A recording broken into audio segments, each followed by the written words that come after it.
Terima kasih kembali bersama kami. Pemirsa, publik sempat mempertanyakan produk domestik bruto atau PDB dalam kaitannya dengan aktivitas ekonomi di tanah air. PDB menjadi gambaran besar dari aktivitas ekonomi masyarakat, mulai dari transaksi di pasar, produksi di pabrik, hingga perdagangan dan juga investasi yang terus berjalan setiap harinya di Indonesia. Dan pemirsa, berikut penjelasan dari Badan Komunikasi Pemerintah mengenai produk domestik bruto atau PDB. Setiap hari, jutaan aktivitas ekonomi terjadi di seluruh Indonesia. Lalu, bagaimana semua aktivitas itu bisa dirangkum menjadi satu angka pertumbuhan ekonomi? Jawabannya adalah produk domestik bruto, atau yang dikenal dengan PDB. Apa itu PDB?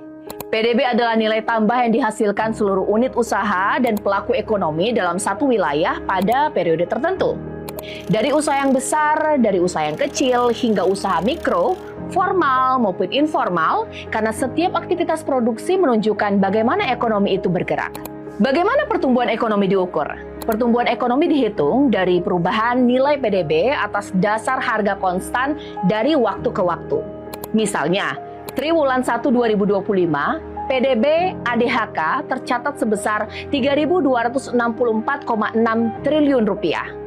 Setahun kemudian, pada triwulan 1 2026, nilainya meningkat mencapai 3.447,7 triliun rupiah. Karena nilainya meningkat 5,61% dibandingkan periode yang sama tahun sebelumnya, maka ekonomi Indonesia tercatat tumbuh 5,61% secara year on year. Lalu, bagaimana semua aktivitas itu dihitung? Di Indonesia, PDB dihitung melalui dua pendekatan. Pertama, pendekatan produksi.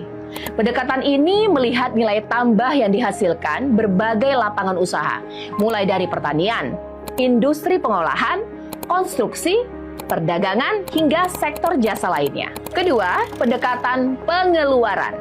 Pendekatan ini melihat bagaimana barang dan jasa digunakan dalam perekonomian, mulai dari konsumsi rumah tangga, konsumsi pemerintah, investasi, hingga ekspor dan impor. Seberapa besar data yang digunakan? Untuk menghasilkan satu angka PDB, ribuan indikator digunakan. Dari pendekatan pengeluaran saja tercatat 2.719 indikator. Sebagian berasal dari data BPS, sebagian lainnya berasal dari berbagai sumber eksternal. Seluruh data diolah dan disusun menggunakan standar internasional System of National Accounts 2008. Setiap barang yang diproduksi, setiap jasa yang diberikan, setiap aktivitas ekonomi yang terjadi, semuanya tercatat, diolah, dan dihitung. Karena PDB bukan sekedar angka, di baliknya ada jutaan aktivitas masyarakat yang menjaga ekonomi Indonesia terus bergerak.